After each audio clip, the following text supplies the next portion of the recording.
नमस्कार प्यारे बच्चों, कैसे हैं आप सभी। उम्मीद करती हूँ कि आप सभी अपने घरों में बहुत अच्छे से होंगे। प्यारे बच्चों, क्या आप जानते हैं कि आप किस ग्रह पर रहते हैं? जी हाँ, हम पृथ्वी ग्रह पर रहते हैं और सौरमंडल का यह ग्रह रहने लायक है क्योंकि इस पर पानी और ऑक्सीजन मिलता है। प्रिय बच्चों, क्या आप जानते हैं कि जिस पृथ्वी पर हम रहते हैं उसमें लाखों करोड़ों वर्षों से अनेक परिवर्तन होते आ रहे हैं और ये परिवर्तन पृथ्वी की भीतरी सतह में होते हैं और आगे भी ये परिवर्तन होते रहेंगे। आखिर कैसे हैं ये परिवर्तन और किस तरह से होते हैं, आज हम इसी का अध्ययन करेंगे। आज कक्षा 7 के भूगोल का हमारी बदलती पृथ्वी, इस विषय को हम पढ़ेंगे और जानेंगे कि किस तरीके से, किस तरह से हमारी पृथ्वी में बदलाव हो रहे हैं, कौन कौन से परिवर्तन हमारी पृथ्वी पर हो रहे हैं। तो आइए शुरू करते हैं अध्याय।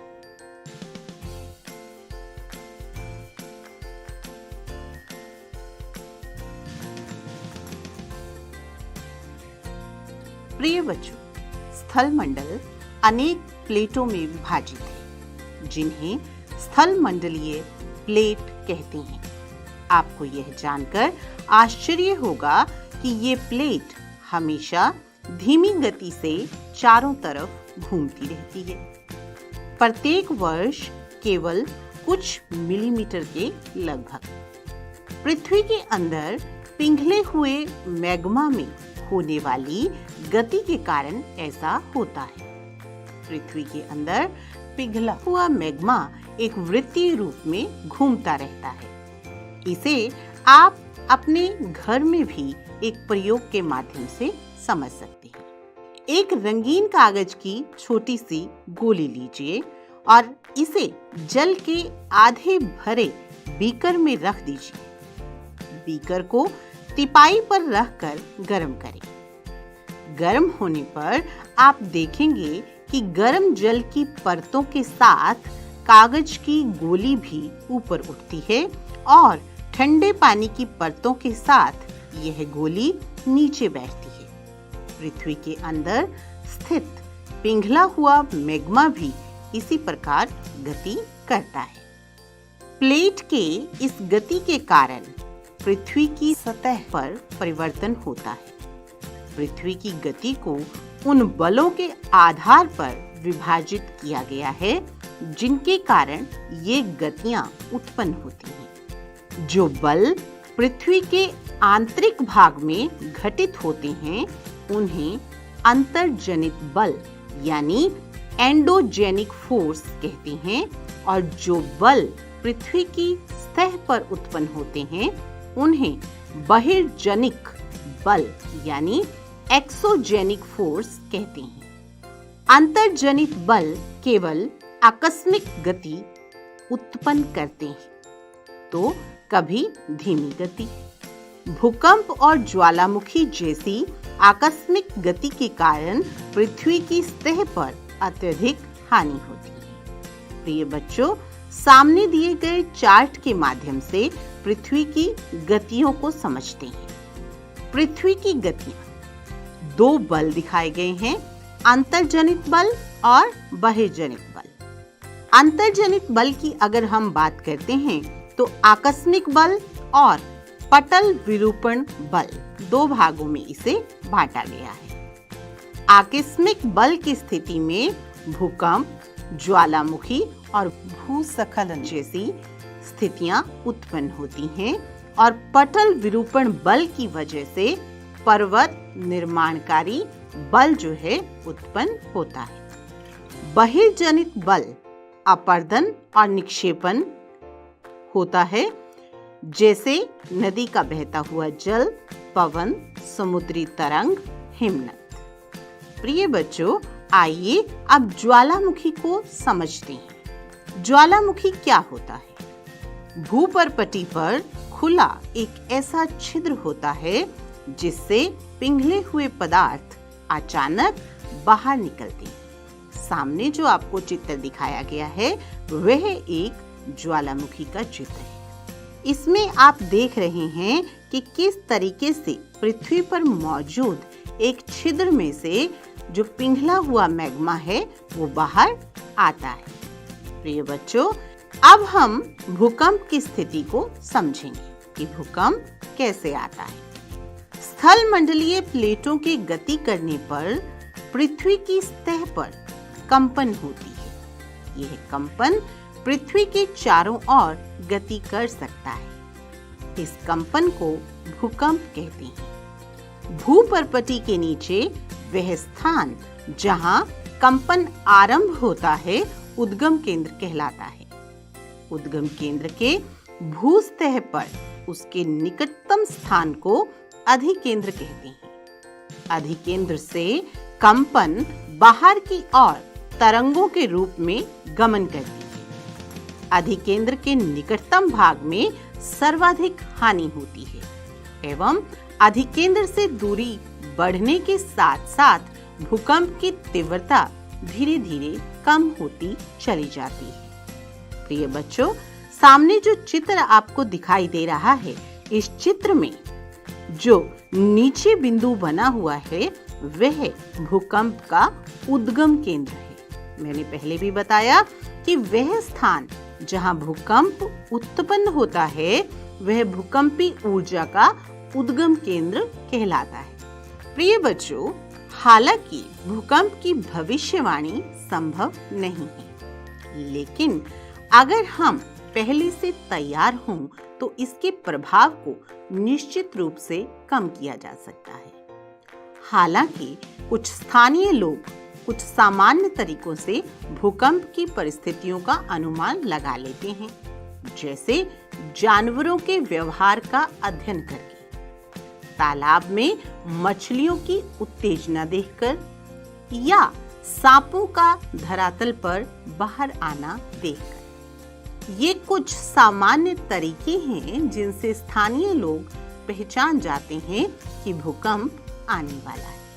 प्रिय बच्चों, एक ऐसा ही भूकंप 26 जनवरी 2001 को गुजरात के भुज में आया। 26 जनवरी जानते हैं आप, उस दिन पूरा भारतवर्ष जो है वो गणतंत्र दिवस मना रहा होता है। प्रिय बच्चों, उस दिन भी स्कूल लगे हुए थे और स्कूलों में 26 जनवरी के कार्यक्रम चल रहे थे। और चूंकि यह जो भूकंप था वह सुबह के समय आया तो इससे जान माल की अधिकतम हानि हुई। 26 जनवरी 2001 को भुज शहर में जो भूकंप आया, रिक्टर स्केल पर उसकी तीव्रता 6.9 आंकी गई। प्रिय बच्चों, 6.9 की तीव्रता वाला भूकंप बहुत भीषण भूकंप माना जाता है। प्रिय बच्चों, क्या आप जानते हैं कि भूकंप का मापन कैसे किया जाता है?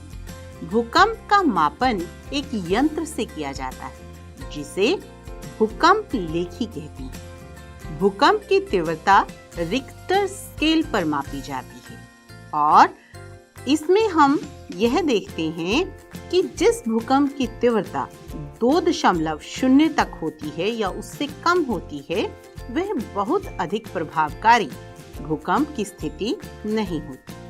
जिस भूकंप की तीव्रता 6.0 या उससे अधिक होती है वह बहुत ही शक्तिशाली और हानिकारक भूकंप की स्थिति होती है। 7.0 से अगर भूकंप अधिक है तो वह सर्वाधिक शक्तिशाली माना जाता है। प्रिय बच्चों, अब आप अंदाजा लगा सकते हैं कि भुज में जो भूकंप आया जिसकी तीव्रता रिक्टर स्केल पर 6.9 आंकी गई वह कितना भीषण होगा। प्यारे बच्चों, आप जब स्कूल में होते हैं या अपने घर में होते हैं और अचानक से भूकंप आ जाए तो ऐसी कौन कौन सी तैयारी है जो आप कर सकते हैं? प्यारे बच्चों, ऐसी स्थिति में जो सबसे सुरक्षित स्थान होते हैं वह होते हैं रसोई के काउंटर, सख्त मेज के नीचे का भाग, दीवार के अंदरूनी कोने। और जिन चीजों से हमें दूर रहना चाहिए वह हैं आग वाले स्थान, चिमनी के आसपास की जगह और कोई ऐसी जगह जहां पर दर्पण या कोई बड़ी तस्वीर लगी हुई है। प्यारे बच्चों, अगर ऐसी स्थिति में आपको सीढ़ियां उतरनी हो, यानी एक मंजिल से नीचे की तरफ जाना हो, तो उस स्थिति में लिफ्ट का प्रयोग भी नहीं करना चाहिए। प्यारे बच्चों, अपने दोस्तों और पारिवारिक सदस्यों के बीच जागरूकता फैलानी चाहिए कि इस तरह की आपदा का सामना विश्वास से किया जाना चाहिए। प्यारे बच्चों, आइए अब पढ़ते हैं कुछ मुख्य स्थलाकृतियों के बारे में। अपक्षय और अपर्दन नामक दो प्रक्रमों द्वारा दृश्य भूमि लगातार विघटित होती रहती है। पृथ्वी की सतह पर शैलों के टूटने से अपक्षय की क्रिया होती है। भूदृश्य पर जल, पवन और हिम जैसे विभिन्न घटकों के द्वारा होने वाले क्षय को अपर्दन कहते हैं। वायु, जल आदि अपर्दित पदार्थ को एक स्थान से दूसरे स्थान पर ले जाते हैं और फलस्वरूप एक स्थान से निक्षेपित करते हैं। अपर्दन और निक्षेपण ये प्रक्रम पृथ्वी के धरातल पर विभिन्न स्थलाकृतियों का निर्माण करते हैं। आइए अब पढ़ते हैं नदी के कार्यों के बारे में। नदी के जल से दृश्य भूमि का अपर्दन होता है। जब नदी किसी खड़े ढाल वाले स्थान से अत्यधिक कठोर शैल या खड़े ढाल वाली घाटी में गिरती है तो यह जलप्रपात बनाती है। सामने जो आपको चित्र दिखाया गया है वह एक जलप्रपात का चित्र है। विश्व में हजारों छोटे छोटे जलप्रपात हैं। सबसे ऊंचा जलप्रपात दक्षिण अमेरिका के वेनेजुएला का एंजल जलप्रपात है। अन्य जलप्रपात उत्तरी अमेरिका में कनाडा और संयुक्त राज्य अमेरिका की सीमा पर स्थित नियाग्रा जलप्रपात है और अफ्रीका में जाम्बिया और जिम्बाब्वे की सीमा पर स्थित विक्टोरिया जलप्रपात भी बहुत प्रमुख है। जब नदी मैदानी क्षेत्र में प्रवेश करती है तो वह मोड़दार मार्ग पर बहने लगती है। नदी के इन्हीं बड़े मोड़ों को विसर्प कहते हैं। इसके बाद विसर्पों के किनारों पर लगातार अपर्दन और निक्षेपण शुरू हो जाता है। विसर्प लूप के सिरे के निकट आते जाते हैं। समय के साथ साथ विसर्प लूप नदी से कट जाते हैं। प्रिय बच्चों, ये जो सामने आपको चित्र दिखाया गया है वह दिखा रहा है कि विसर्प किसे कहते हैं। देखिए, सामान्यतः भी विसर्प अर्थात एक सर्पिलाकार आकृति। कभी कभी नदी अपने तटों से बाहर बहने लगती है। फलस्वरूप निकटवर्ती क्षेत्रों में बाढ़ आ जाती है। बाढ़ के कारण नदी के तटों के निकटवर्ती क्षेत्रों में महीन मिट्टी और अन्य पदार्थों का निक्षेपण करती है। ऐसी मिट्टी और पदार्थों को अवसाद कहते हैं। इससे समतल उपजाऊ बाढ़ग्रस्त मैदानों का निर्माण होता है। नदी के उत्थित तटों को तटबंध कहते हैं। समुद्र तक पहुंचते पहुंचते नदी का प्रवाह धीमा हो जाता है, अर्थात नदी की गति बहुत धीमे हो जाती है तथा नदी अनेक धाराओं में विभाजित हो जाती है, जिनको वितरिका कहा जाता है। यहाँ नदी इतनी धीमी हो जाती है कि यह अपने साथ लाए गए मलबे का निक्षेपण करती है। प्रत्येक वितरिका अपने मुहाने का निर्माण करती है। सभी मुहानों के अवसादों के संग्रह से डेल्टा का निर्माण होता है। प्रिय बच्चों, आपको सामने जो चित्र दिखाई दे रहा है वह एक डेल्टा का है। आइए अब पढ़ते हैं समुद्री तरंग के कार्यों के बारे में। समुद्री तरंग के अपर्दन एवं निक्षेपण तटीय स्थलाकृतियां बनाते हैं। समुद्री तरंगें लगातार शैलों से टकराती रहती हैं, जिससे दरार विकसित होती है। समय के साथ ये बड़ी और चौड़ी होती हैं। इनको समुद्री गुफा कहते हैं। चित्र में आपको दिखाया गया है समुद्री गुफा की स्थिति, जिसमें आप देख सकते हैं कि किस तरीके से भीतर को घुसी हुई ये स्थिति दिखाई गई है। इन गुफाओं के बड़े होते जाने पर इनमें केवल छत ही बचती है, जिसे तटीय मेहराब बनती है। लगातार अपर्दन छत को भी तोड़ देता है और केवल दीवारें बचती हैं। दीवार जैसी इन आकृतियों को स्टैक कहते हैं। समुद्री जल के ऊपर लगभग ऊर्ध्वाधर उठे हुए ऊंचे शैलीय तटों को समुद्र भृगु कहती हैं। समुद्री तरंगें किनारों पर अवसाद जमा कर समुद्री पुलीन का निर्माण करती हैं। प्रिय बच्चों, आइए अब पढ़ते हैं हिमनद के कार्यों के बारे में। हिमनद दो शब्दों के मेल से बना है।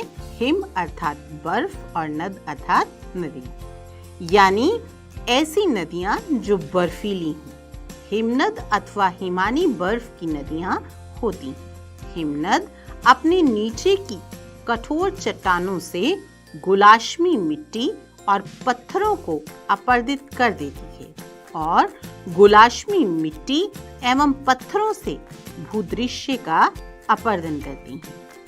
हिमनद गहरे गर्तों का निर्माण करते हैं। पर्वतीय क्षेत्र में बर्फ पिघलने से उन गर्तों में जल भर जाता है और वे सुंदर झील बन जाती हैं। हिमनद के द्वारा लाए गए पदार्थ जैसे छोटे बड़े शैल, रेत एवं तलछट मिट्टी निक्षेपित होते हैं। ये निक्षेप हिमनद हिमौड़ का निर्माण करते हैं। तो आपने देखा कि हिमनद के क्या क्या कार्य हैं। अब हम पढ़ेंगे पवन के कार्य कि पवन क्या कार्य करती है। सभी जानते हैं हवा को हम पवन कहते हैं और अक्सर जब तेज हवा चलती है तो आपने देखा होगा कि जो हल्का सामान है वो उड़ जाता है। प्रिय बच्चों, क्या आपने कभी रेगिस्तान देखा है? जरूर देखा होगा। अगर आपने इसको कभी यात्रा करके नहीं देखा तो टेलीविजन में किसी फिल्म या नाटक के माध्यम से जरूर देखा होगा। सामने आपको एक चित्र दिखाया गया है। यह एक बालू टिब्बे का चित्र है, जो कि पवन का एक प्रमुख कार्य है। रेगिस्तान में पवन अपर्दन एवं निक्षेपण के प्रमुख कारक हैं। रेगिस्तान में आप छत्रक के आकार के शैल देख सकते हैं, जिन्हें सामान्यतः छत्रक शैल कहते हैं। पवन शैल के ऊपरी भाग की अपेक्षा निचले भाग को आसानी से काटती है, इसलिए ऐसी शैल के आधार पर संकीर्ण और शीर्ष विस्तृत होते हैं। पवन चलने पर यह अपने साथ रेत को एक स्थान से दूसरे स्थान पर पहुंचाती है। जब पवन का बहाव रुकता है, यानी जब हवा की गति रुक जाती है, तो यह रेत गिरकर छोटी पहाड़ी बनता है।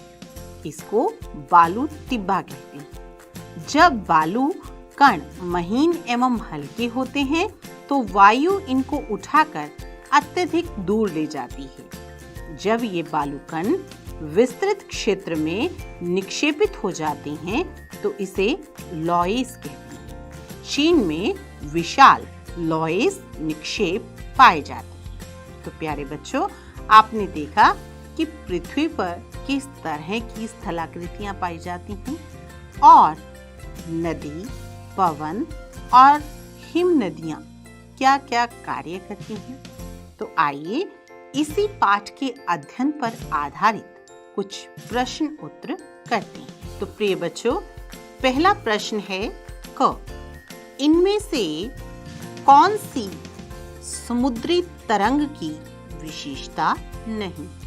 आपके विकल्प हैं 1 शैल, 2 किनारा, 3 समुद्री गुफा, 4 ये सभी। प्रिय बच्चों, इसका सही उत्तर होगा शैल। अगला प्रश्न, हिमनद की निक्षेपण की विशेषता है।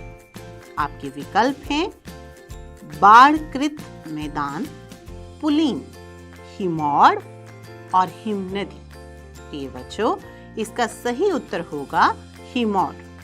अगला प्रश्न देखिए, पृथ्वी की आकस्मिक गतियों के कारण कौन सी घटना होती है? पहला विकल्प है ज्वालामुखी, दूसरा वलन, तीसरा बाढ़कृत मैदान और चौथा विसर्ग। प्रिय बच्चों, इसका सही उत्तर होगा ज्वालामुखी। पृथ्वी की आकस्मिक गतियों के कारण ज्वालामुखी उत्पन्न होती है। अगला प्रश्न देखिए, छत्रक शैलें पाई जाती हैं रेगिस्तान में, नदी घाटी में, हिमनद में या पर्वतों पर? प्यारे बच्चों, इसका सही उत्तर होगा रेगिस्तान में। चाप झील कहाँ पाई जाती है? हिमनद, नदी घाटी, रेगिस्तान या पहाड़? प्रिय बच्चों, इसका सही उत्तर होगा नदी घाटी।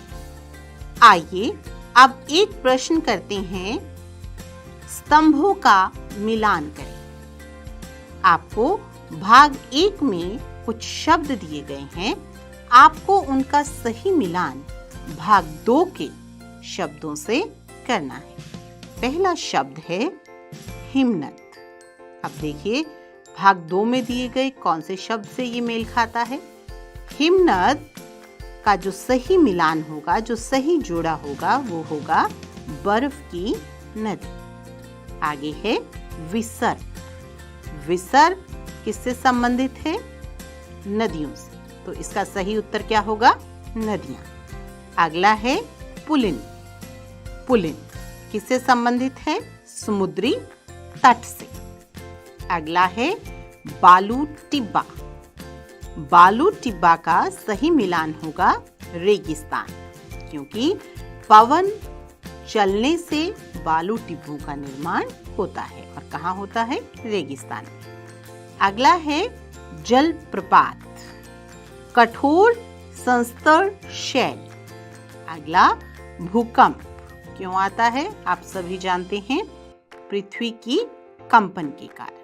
तो प्यारे बच्चों, उम्मीद करती हूँ कि आपको इन प्रश्नों के माध्यम से और अधिक समझ आया होगा। तो प्यारे बच्चों, आपने देखा कि हमारी पृथ्वी पर कितनी तरह की स्थलाकृतियां हैं और किस तरीके से हमारी पृथ्वी के भीतरी भाग में परिवर्तन होते हैं, कैसे भूकंप आता है ये भी आपने जाना, और विभिन्न प्रकार की जो प्राकृतिक आपदाएं आती हैं वो किन वजहों से आती हैं ये भी आपने अच्छे से जाना। उम्मीद करती हूँ कि अध्याय आपको समझ में आ गया। धन्यवाद।